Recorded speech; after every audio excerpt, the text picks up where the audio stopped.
ഞാൻ വന്നിട്ടുള്ളത് നമുക്കൊരു നേന്ത്രപ്പഴം 2-3 മുട്ടയും ഒരിത്തിരി സേമിയൊക്കെ ഉണ്ടെങ്കിൽ ഉണ്ടാക്കിയെടുക്കാൻ പറ്റുന്ന ഒരു അടിപൊളി ഈവനിങ് സ്നാക്കിന്റെ റെസിപ്പി ആയിട്ടാണ് കേട്ടോ. അപ്പൊ നമുക്ക് സമയം കളയാതെ പെട്ടെന്ന് തന്നെ വീഡിയോയിലോട്ട് പോയാലോ. അതിനു വേണ്ടിയിട്ട് ഗ്യാസിലേക്ക് ഒരു പാന് വെച്ച് കൊടുത്തിട്ടുണ്ട്. അതിലേക്ക് 1 ടേബിൾ സ്പൂൺ നെയ്യ് ചേർത്ത് കൊടുക്കാം. നെയ്യ് ഒന്ന് മെൽറ്റായിട്ട് വരുന്ന സമയത്ത് ഇതിലേക്ക് ഞാനൊരു വലിയ നേന്ത്രപ്പഴം ഇതുപോലെ ചെറുതായിട്ടൊന്ന് കട്ട് ചെയ്തെടുത്തിട്ടുണ്ടായിരുന്നു കേട്ടോ. അത് നെയ്യിലേക്ക് ചേർത്ത് കൊടുക്കുന്നുണ്ട്. ചെറിയ നേന്ത്രപ്പഴമൊക്കെയാണ് എടുക്കുന്നതെങ്കിൽ 2 എണ്ണം വരെയൊക്കെ എടുക്കാട്ടോ. ഇനി ഒരു പഴം നെയ്യിൽ നന്നായിട്ട് തന്നെ ഒന്ന് വഴറ്റിയെടുക്കണം. പഴത്തിന്റെ കളറൊക്കെ ഒന്ന് മാറിയിട്ട് നെയ്യൊക്കെ അതിൽ പിടിച്ചിട്ട് വരുന്നത് വരെ വഴറ്റി കൊടുക്കാം. അപ്പൊ കണ്ടില്ലേ, ആ പഴത്തിൽ നെയ്യൊക്കെ നല്ല പോലെ തന്നെ പിടിച്ചിട്ട് പഴത്തിന്റെ കളറൊക്കെ ഒന്ന് മാറി വന്നിട്ടുണ്ട്. അപ്പൊ ഈ ഒരു കളർ ആകുമ്പോൾ നമുക്ക് പാനിൽ നിന്ന് എടുത്തു മാറ്റാം. ഇനി അതേ പാനിലേക്ക് തന്നെ ഞാനിവിടെ ഒരു 1/2 ടീസ്പൂൺ നെയ്യും കൂടി ചേർത്ത് കൊടുക്കുന്നുണ്ട്.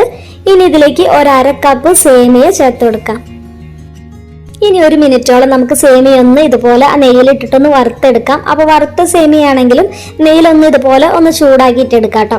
ഇപ്പൊ നമ്മുടെ സേമിയൊക്കെ ഒന്ന് വറുത്തെടുത്തിട്ടുണ്ട്. ഈ ഒരു സമയത്ത് ഇതിലേക്ക് 1/2 കപ്പ് പാല് ചേർത്ത് കൊടുക്കാം. സാധാരണ തിളപ്പിക്കാത്ത പാലാണ് കേട്ടോ ചേർത്ത് കൊടുത്തിട്ടുള്ളത്. ഇനി ഒരു പാലിൽ നന്നായിട്ട് തന്നെ ഒന്ന് മിക്സ് ചെയ്തിട്ടെടുക്കാം. കൂടെ തന്നെ ഒരു 2 ടേബിൾ സ്പൂൺ പാലും കൂടി ചേർത്ത് കൊടുക്കുന്നുണ്ട്. അപ്പൊ ഞാനിവിടെ മൊത്തം 1/2 കപ്പ് സേമിയയിലേക്ക് 1/2 കപ്പ് പാലും കൂടെ 2 ടേബിൾ സ്പൂണും കൂടി ചേർത്ത് കൊടുത്തിട്ടുണ്ട്. ഇനി ഈ പാലിൽ കടന്നിട്ട് സേമിയ നന്നായിട്ടൊന്ന് കുക്കായിട്ട് വരണം. അപ്പൊ സേമിയ പെട്ടെന്ന് തന്നെ റെഡി ആയിട്ട് വരുമല്ലോ, അധിക സമയമൊന്നും എടുക്കില്ല. സേമിയ ഒരുപാട് കുഴഞ്ഞ പരുവത്തിലൊന്നും ആവണ്ട. ഈ ഒരു പാലൊക്കെ ഒന്ന് വറ്റിയിട്ട് ഒന്ന് കുക്കായിട്ട് വന്നാൽ മാത്രം മതിയാവും. ഇപ്പൊ ഇതാ കണ്ടില്ലേ, നന്നായിട്ട് തന്നെ സേമിയൊക്കെ ഒന്ന് റെഡിയായി വന്നിട്ടുണ്ട്. ഇനി നമുക്ക് ഫ്ലെയിം ഓഫ് ചെയ്ത് കൊടുക്കാം. ഇനി അടുത്തതായിട്ട് ഒരു ബൗളിലേക്ക് ഞാനിവിടെ ഒരു 3 കോഴിമുട്ട എടുത്തിട്ടുണ്ട്. അപ്പൊ 3 അല്ലെങ്കിൽ ഒരു 4 മുട്ട വരെ എടുക്കാം കേട്ടോ.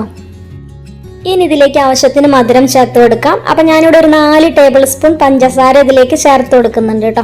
അപ്പൊ നമ്മൾ എടുക്കുന്ന പഴത്തിൻ്റെയൊക്കെ മധുരത്തിനനുസരിച്ചിട്ട് നോക്കിയിട്ട് ചേർത്ത് കൊടുത്താൽ മതിയാവും. അപ്പൊ 4 ടേബിൾ സ്പൂൺ പഞ്ചസാര എന്ന് പറഞ്ഞിട്ടുണ്ടെങ്കിൽ അത്യാവശ്യം തന്നെ നല്ല മധുരം ഉണ്ടാവും കേട്ടോ. ഇനി ഇതിലേക്ക് ഒരു 1/2 ടീസ്പൂൺ ഏലക്കാപ്പൊടി ചേർത്ത് കൊടുക്കാം. ആ മുട്ടയുടെ ഒരു സ്മെല്ലൊക്കെ മാറുന്നതിന് വേണ്ടിയിട്ടാണ് കേട്ടോ. ഇനി നന്നായിട്ട് തന്നെ ഒന്ന് മിക്സ് ചെയ്ത് കൊടുക്കാം. പിന്നെ ഇതിന്റെ ടേസ്റ്റ് ഒന്ന് ബാലൻസ് ചെയ്യാൻ ഒരു നുള്ളു ഉപ്പ് ചേർത്ത് കൊടുത്തിട്ടുണ്ടായിരുന്നു കേട്ടോ. അത് വീഡിയോയിൽ മിസ്സായി പോയിട്ടുള്ളതാണ്. അപ്പോൾ ഒരു നുള്ളു ഉപ്പും കൂടി ചേർത്ത് കൊടുത്തിട്ടൊന്ന് മിക്സ് ചെയ്തിട്ടെടുക്കാം. ഇപ്പൊ നേരത്തെ ചൂടാറാനായിട്ട് വെച്ചുള്ള സേമിയൊക്കെ തണുത്ത് വന്നിട്ടുണ്ടായിരുന്നു. അപ്പൊ സേമിയ ഇരിക്കുമ്പോൾ ഒന്ന് തിക്കായിട്ടുണ്ടായിരുന്നു കേട്ടോ. അപ്പൊ ഞാനത് ചെറിയ ചൂടുള്ള സമയത്ത് തന്നെ 1 ടേബിൾ സ്പൂൺ പാല് ചേർത്തിട്ട് ഒന്ന് മിക്സ് ചെയ്തെടുത്തിട്ടുണ്ടായിരുന്നു. ഇനി ഈ ഒരു സേമിയ നമുക്ക് നമ്മുടെ ആ ഒരു മുട്ടയുടെ മിക്സിലേക്ക് ഒഴിച്ചു കൊടുക്കാം. എന്നിട്ട് നന്നായിട്ട് തന്നെ ഒന്ന് മിക്സ് ചെയ്തെടുക്കാം. ഈ ഒരു സമയത്ത് തന്നെ നമ്മൾ നേരത്തെ വാട്ടി വെച്ചുള്ള പഴം ഉണ്ടല്ലോ, പഴം കൂടി ഇതിലേക്ക് ചേർത്ത് കൊടുക്കാം. ഇനി എല്ലാം കൂടി ഇതുപോലെ നന്നായിട്ട് തന്നെ ഒന്ന് ഇളക്കിയിട്ട് യോജിപ്പിച്ചിട്ട് എടുക്കാം. അപ്പൊ എടുത്തിട്ടുണ്ടായിരുന്ന ആ 3 മുട്ട തന്നെ ഇതിൽ കറക്റ്റ് ആയിട്ടുണ്ടായിരുന്നു കേട്ടോ. കണ്ടില്ലേ, ഈ ഒരു തിക്നെസ്സിലാണ് വന്നിട്ടുള്ളത്. ഇതേപോലെയാണ് കേട്ടോ നമ്മുടെ ഒരു ബാറ്റർ വേണ്ടത്. ഇപ്പൊ ഇതാ ഇതേപോലെ നമ്മളൊന്ന് റെഡിയാക്കി എടുത്തിട്ടുണ്ട്. ഇനി നമുക്ക് അടുത്തതായിട്ട് ഇതൊന്ന് കുക്ക് ചെയ്തിട്ട് എടുക്കണം. അപ്പൊ ഞാൻ ഇതേപോലെ ഒരു സോസ് പാൻ എടുത്തിട്ടുണ്ട്. അതിൽ കുറച്ച് നെയ്യൊന്ന് ഇതുപോലെ ഒന്ന് സ്പ്രെഡ് ചെയ്തിട്ട് കൊടുക്കാം. അപ്പൊ ഇത് റെഡി ആയിട്ട് വരുന്ന സമയത്ത് അടിയിൽ ഒട്ടിപ്പിടിക്കാതിരിക്കാനാണ് കേട്ടോ ഇതുപോലെ നെയ്യ് തേച്ച് കൊടുക്കുന്നത്. എന്നിട്ട് നമുക്ക് ഇതിലേക്ക് നമ്മുടെ നേരത്തെ റെഡിയാക്കി വെച്ചിട്ടുള്ള ബാറ്റർ ഉണ്ടല്ലോ, അത് മുഴുവനായിട്ട് ഇതേപോലെ ഒഴിച്ചു കൊടുക്കാം. ഇനി ഒരു സ്പൂൺ കൊണ്ട് എല്ലാ ഭാഗവും ഇതേപോലെ ഒന്ന് ലെവൽ ചെയ്തിട്ട് എടുക്കാം. അപ്പൊ നിങ്ങൾക്ക് വേണമെങ്കിൽ ഈ ഒരു സമയത്ത് ഇതിന്റെ മേലെ കാഷ്യൂനട്ട്, കിസ്മിസ് അതുപോലൊക്കെ വെക്കാൻ ഇഷ്ടമാണെങ്കിൽ വെച്ചുകൊടുക്കാം കേട്ടോ. ഞാനിതിൽ അതൊന്നും വെക്കുന്നില്ല, ഇതേപോലെ തന്നെ ഒന്ന് കുക്ക് ചെയ്തെടുക്കുകയാണ് ചെയ്യുന്നത്.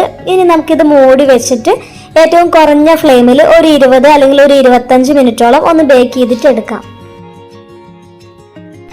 അപ്പൊ ഈ ഒരു മൂടിയിൽ എന്തെങ്കിലും ഹോൾസോ അങ്ങനെയൊക്കെ ഉണ്ടെങ്കിൽ ഒരു ടിഷ്യൂ ഒക്കെ വെച്ചിട്ട് ഇതുപോലെ ഒന്ന് കവർ ചെയ്ത് കൊടുക്കണം കേട്ടോ.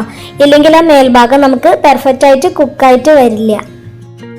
അപ്പൊ ഏറ്റവും കുറഞ്ഞ ഫ്ലെയിമിൽ തന്നെ വെക്കണം കേട്ടോ, അല്ലെങ്കിൽ അടിഭാഗമൊക്കെ കരിഞ്ഞു പോകാനുള്ള ചാൻസ് ഉണ്ട്. അല്ലെങ്കിൽ ഏതെങ്കിലും ഒരു പഴയ പാന് വെച്ചിട്ട് അതിന്റെ മേലെ ഇത് വെച്ചു കൊടുത്താലും മതിയാവും. ഞാനിവിടെ ഒരു 20 മിനിറ്റ് ആയപ്പോഴാണ് കേട്ടോ തുറന്നു നോക്കിയിട്ടുള്ളത്. അപ്പത്തേന് തന്നെ നല്ല സൂപ്പറായിട്ട് റെഡി ആയിട്ട് വന്നിട്ടുണ്ട്. കണ്ടില്ലേ, ഒട്ടിപ്പിടിക്കൊന്നും ചെയ്യുന്നില്ല. മേൽഭാഗമൊക്കെ നല്ല സൂപ്പറായിട്ട് കുക്കായിട്ട് വന്നിട്ടുണ്ട്. ഇനി നമുക്കിത് വേറെ പ്ലേറ്റിലോട്ട് മാറ്റി കൊടുക്കാം. ഇനി നമുക്കിത് ഇഷ്ടമുള്ള ഷേപ്പിൽ കട്ട് ചെയ്തിട്ട് സെർവ് ചെയ്യാം. അപ്പോൾ വളരെ എളുപ്പമുള്ള ഒരു നേന്ത്രപ്പഴവും കുറച്ച് സേമിയയും 2-3 മുട്ടയൊക്കെ ഉണ്ടെങ്കിൽ നമുക്ക് വൈകിട്ടത്തെ ചായയുടെ കൂടെ സിമ്പിളായിട്ട് ഉണ്ടാക്കിയെടുക്കാവുന്നതേ ഉള്ളൂ. എല്ലാവരും ഇതേപോലെ ഒന്ന് ട്രൈ ചെയ്ത് നോക്കാം. എന്നിട്ട് നിങ്ങളുടെ അഭിപ്രായമൊക്കെ താഴെ കമൻറ്റ് ചെയ്യണേ. പിന്നെ സിമ്പിളായിട്ടുള്ള ഈ റെസിപ്പി നിങ്ങൾക്ക് ഇഷ്ടമായിട്ടുണ്ടെങ്കിൽ ഒന്ന് ലൈക്ക് ചെയ്യുക. പിന്നെ ഇതുവരെ ചാനൽ സബ്സ്ക്രൈബ് ചെയ്തിട്ടില്ലെങ്കിൽ ഒന്ന് സബ്സ്ക്രൈബ് ചെയ്ത് സപ്പോർട്ടും കൂടി ചെയ്യണേ. അപ്പോൾ ഇനി നമുക്ക് നാളെ വേറൊരു അടിപൊളി റെസിപ്പി ആയിട്ട് വീണ്ടും കാണാം. Thanks for watching.